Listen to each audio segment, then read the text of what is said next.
Good evening, everyone. This is Dr. Suresh once again, and I'm going to talk about gastritis and acidity. तो शुरू करूंगा। Gastritis या acidity का मतलब क्या है? मतलब ये है कि जो एसिड खाने को जलाने के लिए और पकाने के लिए बना था, वो एसिड कोई काम नहीं करता और अपने आप को ही जलाना शुरू कर देता है। एक स्टेज ऐसी आती है जीवन में। ऐसा क्यों होता है?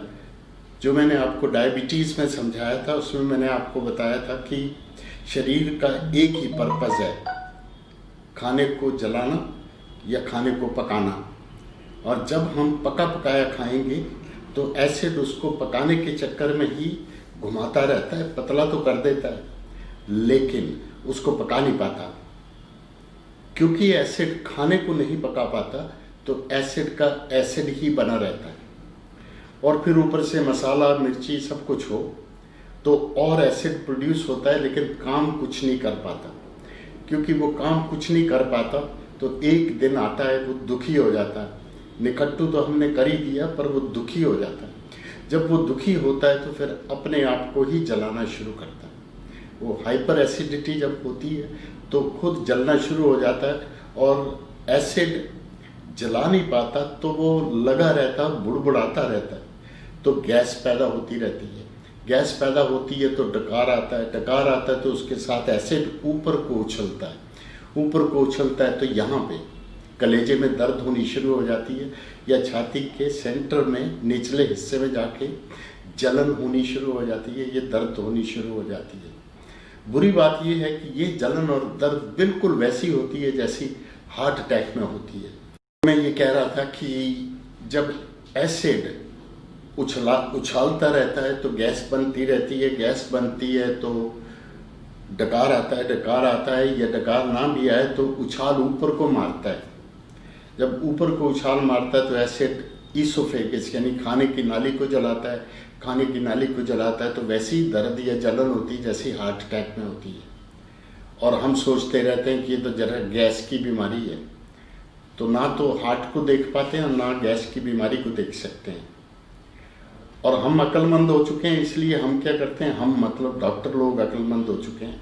हम कहते हैं ये तो गैस है, तू एंटासिड खा ले। देखो, एक तरफ तो बच्चे को पढ़ने नहीं दिया, कभी नकल मारना सिखा दिया, तो बच्चा क्या करेगा? वो डिग्री लेके 3 इडियट्स की तरह घर में बैठा रहेगा, लेकिन जो असली डिग्री जिसने उसके बदले ली थी वो तरक्की कर जाएगा। इसमें उस नाम नहीं याद आता यार जल्दी से, उस खान का क्या कसूर है जो हीरो था उसमें, जो लेक के पास जाके बैठा रहता था और वहीं उसने 3000 पेटेंट ले लिए। उसी तरह हमारा शरीर करता है। जब जलन होती है तो हम एंटासिड लेते हैं, एंटासिड लेते हैं तो या तो एसिड बनने नहीं देते या एसिड को न्यूट्रलाइज करते रहते हैं। तो इसका मतलब या बेवकूफ़ बनाते रहते हैं या उसको मार नहीं पड़ने देते और उसको अपना काम नहीं करने देते। उससे ना तो फूड पाइप यानी खाने की नाली में जलन होती है, बल्कि एसिड स्टमक को भी जलाना शुरू कर देता है। और क्योंकि खाना पका पकाया था तो स्टमक से जल्दी ही खाना आगे चला जाता है। जब आगे जाता है तो एसिड फुल खाना आगे जाता है। वो एसिड फिर डिओडिनम यानी फर्स्ट पार्ट ऑफ इंटेस्टाइन के पहले हिस्से को भी जलाना शुरू कर देता है।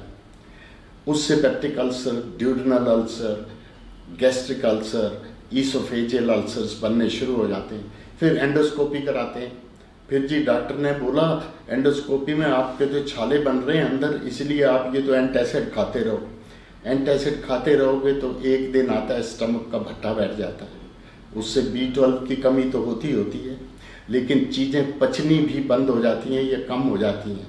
उधर मैंने बताया कि विटामिन D की कमी हम सबको है, और वो कमी होती है तो हीलिंग पे असर पड़ता है, इम्यूनिटी पे असर पड़ता है, कैंसर बनने के चांसेस बढ़ जाते हैं। और फिर हम रोते रहते हैं जीवन भर कि अब तो लिवर खराब हो गया, अब तो कैंसर बन गया, अब तो ये हो गया, अब तो वो हो गया। और एंटासिड का सहारा ही लेते हैं, जेब में रखते हैं कुछ लोग तो गोली को। कहने का मतलब ये है कि एसिडिटी एक्चुअली कोई बीमारी नहीं, स्टमक रोज का दिन में 3 से 4, 4 से 5 लीटर तक एसिड बनाता है खाने को पकाने के लिए, और हम वो 3 से 5 लीटर एसिड को झेलते रहते हैं, हमारे अंग झेलते रहते हैं, स्टमक, ईसोफेगस, ड्यूडेनम, इंटेस्टाइन्स झेलती रहती हैं, और हम सोचते हैं कि ये तो बीमारी हो गई है और जेब में पैसे हैं तो खर्चो और बीमारी ठीक नहीं होगी बल्कि दूसरी 2 बीमारियां लग जाएंगी। तो इसका एक ही तरीका ठीक करने का, अगर आप कच्ची सब्जी, फल, नट्स और सीड्स ही खाएं, जो मैं अक्सर समझाता हूँ, उसमें अंकुरित चीज़ें भी होती हैं और इसके बारे में डिटेल में किसी दिन बात करेंगे, खाने के बारे में भी।